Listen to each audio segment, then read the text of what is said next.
मराठी, ते धडक ते धडक.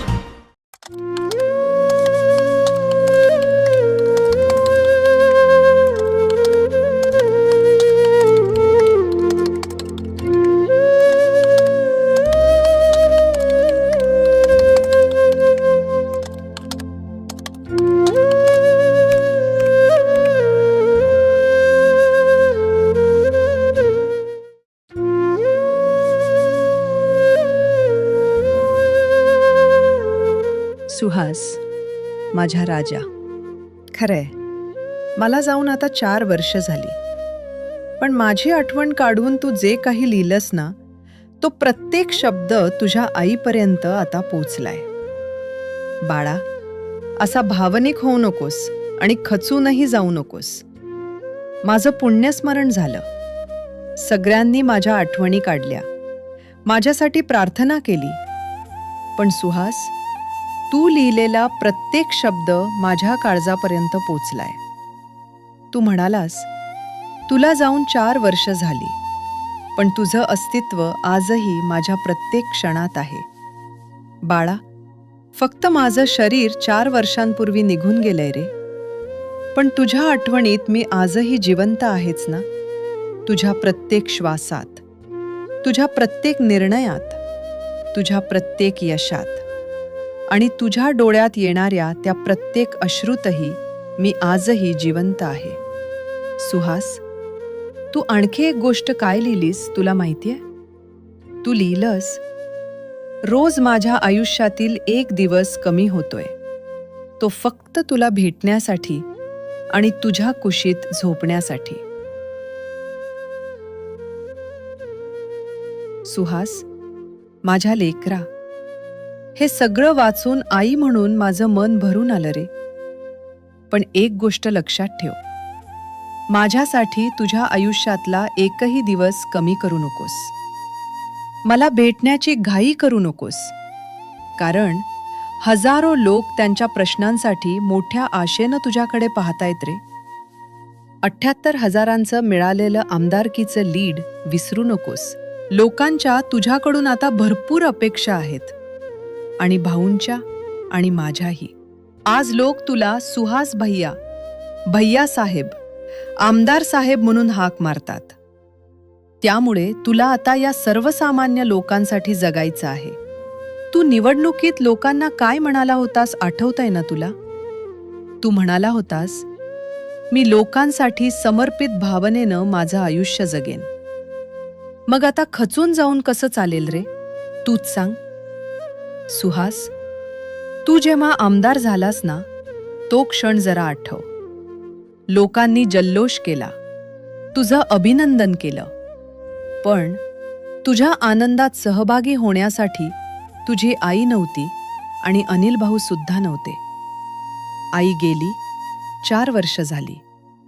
भाऊ गेले, 2.5-3 वर्ष झाली. आणि आमच्या जाण्यानंतर माझा सुहास आमदार झाला. बाळा, नियतीचा खेळ बघ ना कसा आहे. ज्यांनी तुला घडवलं, ज्यांनी तुझ्या भविष्यासाठी स्वप्न पाहिली, त्यांनाच तुझ्या विजयाचा क्षण डोळ्यांनी पाहता आला नाही. पण असू दे, आमची स्वप्न आम्ही तुझ्या आणि अमोलच्या रूपानं आजही जिवंत ठेवली आहेत. आणि हो, माझ्या अमोलला मला काहीतरी सांगायचंय. अमोल, कसा आहेस बाळा? ठीक आहेस ना रे? तू घरात फक्त मोठा नाहीस तर जबाबदार आहेस. तुझ्या मनात किती काही दडलंय हे मला माहितीये, पण तुझ्या सगळ्या संयमाच आम्हाला फार आश्चर्य वाटतं रे. कसं निभावून नेतोस रे हे सगळं? तू कधी दाखवत नाहीस, कधी बोलत नाहीस, कधी डोळ्यातलं पाणी बाहेर येऊ देत नाहीस. सगळं मनात ठेवतोस आणि चेहऱ्यावर मात्र नेहमी शांतपणा ठेवतोस. माझं आणि भाऊंच्या जाण्याचं दुःख तुला किती आहे हे फक्त आम्हालाच माहितीये रे. पण तू ते दुःख स्वतःपुरतं ठेवून कुटुंबासाठी खंबीरपणे उभा राहिलास. सुहासच्या पाठीशी निस्वार्थी भावनेनं उभा राहिलास. त्याच्या प्रत्येक अडचणीत आधार दिलास. कधी पुढे येऊन श्रेय घेतलं नाहीस, कधी मी केलं असं सांगितलं नाहीस. पण पडद्यामागे राहून तू सुहासच्या प्रत्येक यशाला दिशा दिलीस. आज लोक सुहासला आमदार म्हणून ओळखतात, पण आई म्हणून मला माहीत आहे या आमदारकीच्या यशामागे माझ्या अमोलच्या त्यागाची आणि शांततेची किती मोठी ताकद होती. अमोल, बाळा, तुझं राजकारण गोंगाटाचं नाही. तुझी ताकद दिखाव्याची नाही. तुझी ताकद फक्त संयमाची आहे. परिस्थिती कितीही कठीण असली तरी तू डोकं शांत ठेवतोस, भावना मनात ठेवतोस आणि योग्य वेळी योग्य निर्णय घेतोस. आज तू उपनगराध्यक्ष झालास. मला तुझ्या पदाचा अभिमान नाही, मला तुझ्या स्वभावाचा अभिमान आहे. कारण पद मिळवणारे अनेक असतात, पण स्वतःपेक्षा आपल्या माणसाला पुढे नेणारे फार कमी असतात. अमोल, सुहासच्या यशात तुझा वाटा फार मोठा आहे. मला माहितीये. तू बोलत नसलास तरी पण तू भावना लपवून खंबीरपणे उभा राहतोस. हेच तुझं मोठेपण आहे. अमोल, तू फक्त सुहासचा मोठा भाऊ नाहीस, तू सुहासच्या यशामागचा मोठा त्याग आहेस. आणि कदाचित मी आणि भाऊ आज असतो तर सुहासच्या विजयापेक्षा तुझ्या सगळ्या त्यागाचं आम्ही मनभरून कौतुक केलं असतं. आणि सुहास, तू ही एक गोष्ट लक्षात ठेव. अमोलला कधीही फक्त मोठा भाऊ समजू नकोस. कारण अमोल हा मी आणि भाऊंनी दिलेला तुझ्या आयुष्यातला सगळ्यात मोठा आधार आहे. त्याने तुझ्यासाठी जे केलंय त्याची किंमत सगळ्या पदापेक्षा मोठी आहे. सुहास, अमोल, माझ्या लेकरांनो, माझी एक गोष्ट ऐकाल? मला आता काही नको. बस तुम्ही दोघं नेहमी एकत्र राहा. नेहमी एकमेकांची ताकद बना आणि लोकांची सेवा करत राहा. आणि सुहास, तू म्हणतोस खूप मिस करतो तुला.